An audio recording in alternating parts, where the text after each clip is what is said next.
Oh, well, I guess it looks like we're filming a video tonight.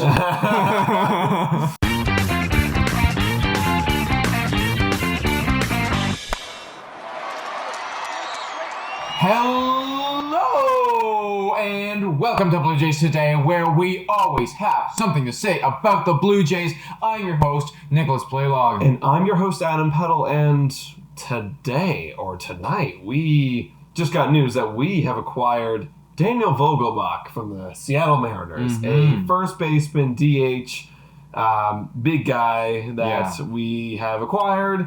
And we were literally just sitting on the couch over here, and we were like, oh my god, like we kind of have to talk about what just happened, because is this something that we wanted? Well, here's the thing, folks.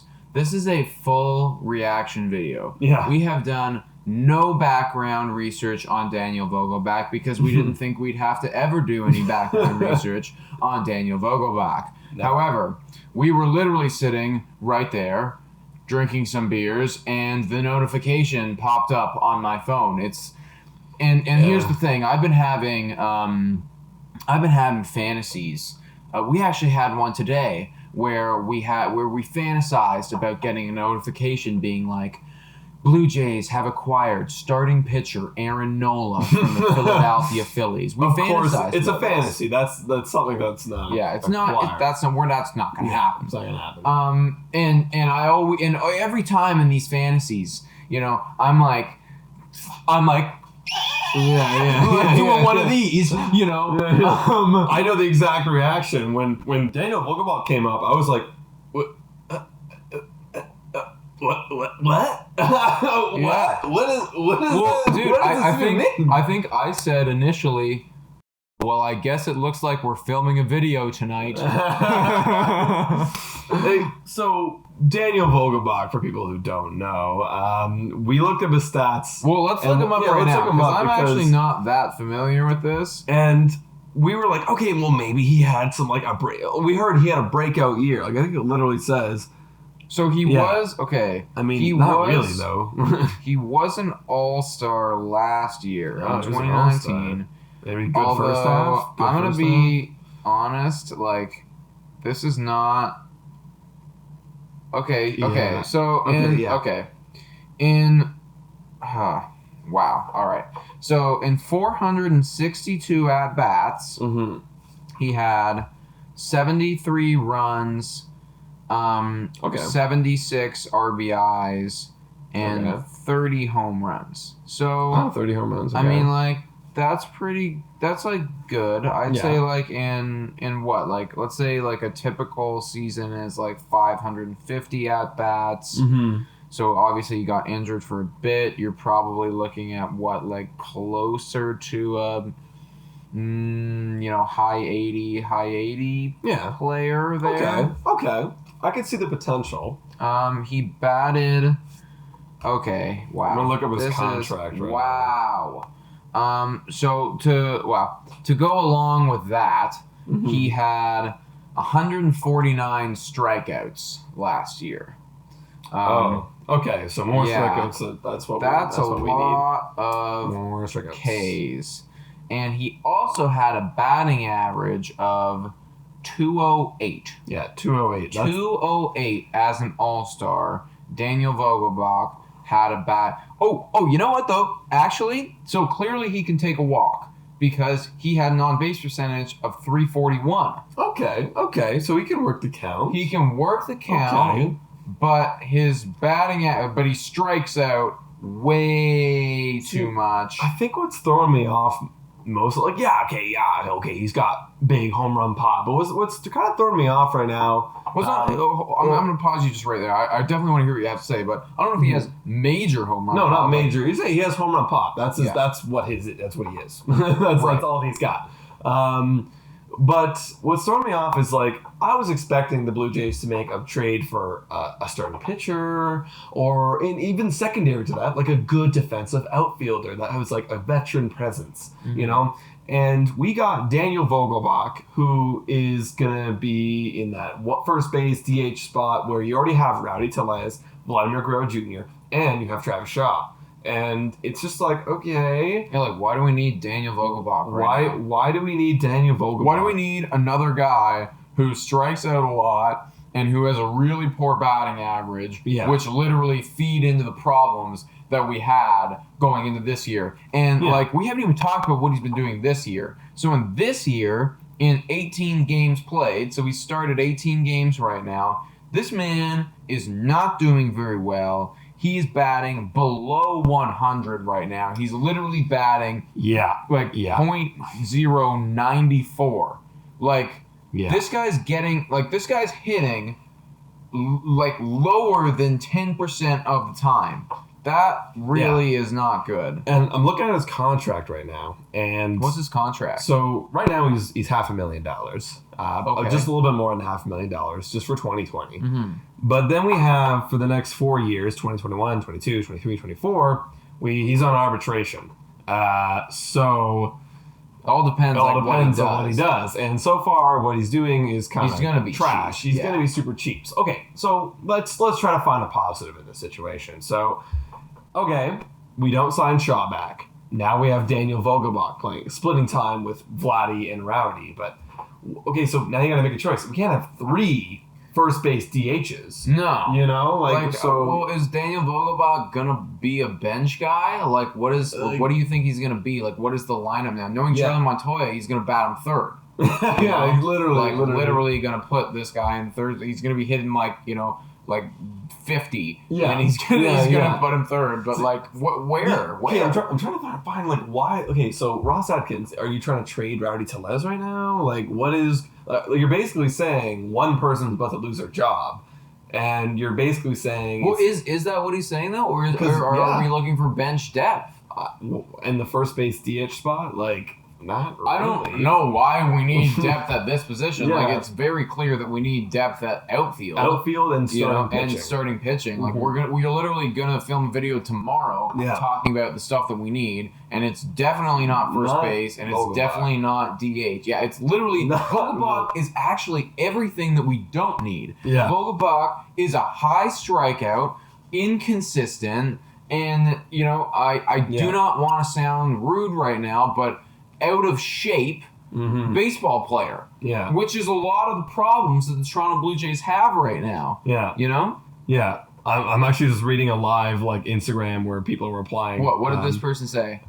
So Noah Steen, he's saying his position is irrelevant. Okay, so we're just talking about his position. Yeah. The reason why the Jays have had no powerful or good bench bats and needed one with pop. Vogelbach isn't going to start, of course. He has a great eye and great power and could be a solid pinch hitter in late game situations. Okay, sure. Well, is that clear though? Is he not going to start? Because he starts for the Seattle Mariners, does he not? Yeah, Seattle's also garbage. Well, I mean, yeah, but is Daniel Vogelbach better than Brandon Drury? Probably around the same area, honestly. And Brandon Drury is also on bench. It's tough to say. Here's the thing. It just seems like okay. So we actually didn't say this, but what we're giving up for this guy is just cash. We're just buying him. We don't know yet. They have not revealed how much money it is to buy this guy. Please don't be a lot of money. The positive here is we're not giving up players, and we're not giving up future picks, or not picks, but players. Which is good. I mean, if it's not a lot of cash, I mean, sure. Whatever. If you don't want to sign this guy to an arbitration next year, whatever. Mm-hmm. Maybe he provides some depth punch, some depth pop. But other than that, it's a move that's not really catered towards the future of the Jays, just because of the team that we've already built. Yeah, I agree. So, I think it's more like.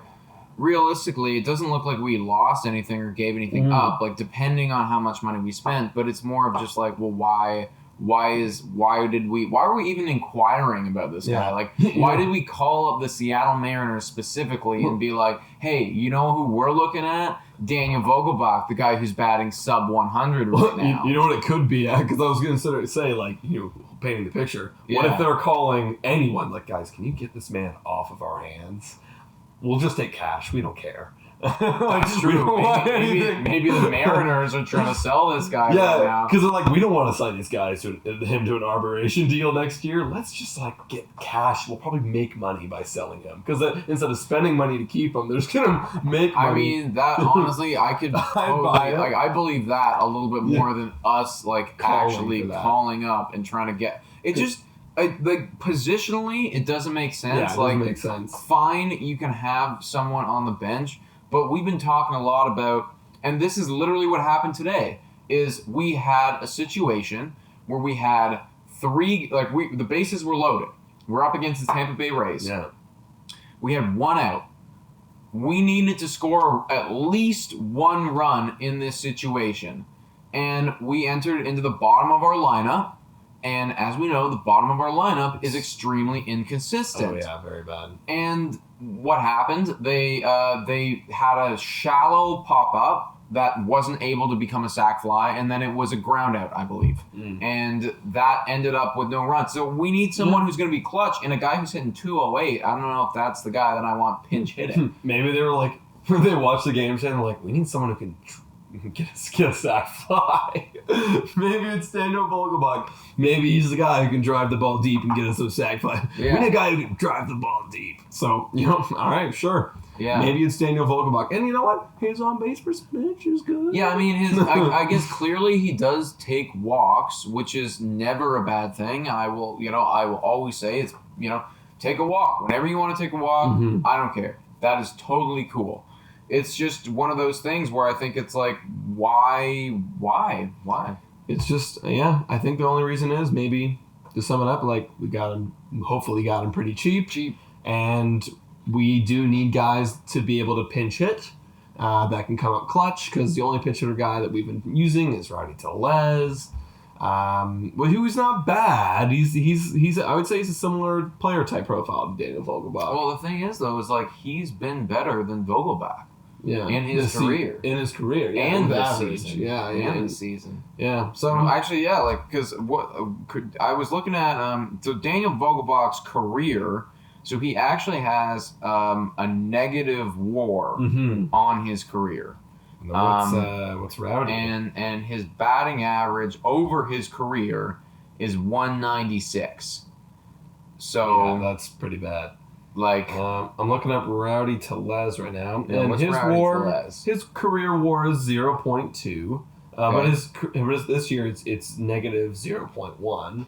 So yeah, better. This year Daniel Vogelbach is negative 0.6, and hey, we're literally talking about like bench pinch hitter. It better be bench, bro. It better be bench. If I see Charlie Montoya start him in the 3 spot, that's gonna be the meme of the freaking year. You're fired. You're fired. Like he's going through the order. I see a meme where it's like, okay, Biggio, okay, Bo Bichette, okay, 3 spot. Good trash. Maybe this will work. Dude. And then Hernandez. Yeah. Guerrero. Yeah. It's like that spot that confuses him so much. No, he doesn't know what to do. He doesn't know. And I'm really hoping that, the Blue Jays organization realize that this guy is not somebody who we need to be playing regularly. And, bench. Yeah, bench. If he's bench and occasionally comes in, fine. Yeah, maybe it's his DH reps. That's okay. Yeah, DH reps. But it'll be interesting to see Daniel Vogelbach in a Blue Jays uniform after watching him last year. Big boy. Vogelbach. It's a big boy. All right, let's see this big boy play. Big boy. Smack, big boy. So let us know, guys. What do you think about this Daniel Vogelbach trade? Let us know in the comments down below. Please follow us and watch or listen to our podcast on Spotify, Breaker, Anchor, Radio Public, and Google Podcasts. You can also check us out on our Instagram, and please subscribe to our YouTube. We really like it when you do. And thanks so much for watching. Go Jays, go.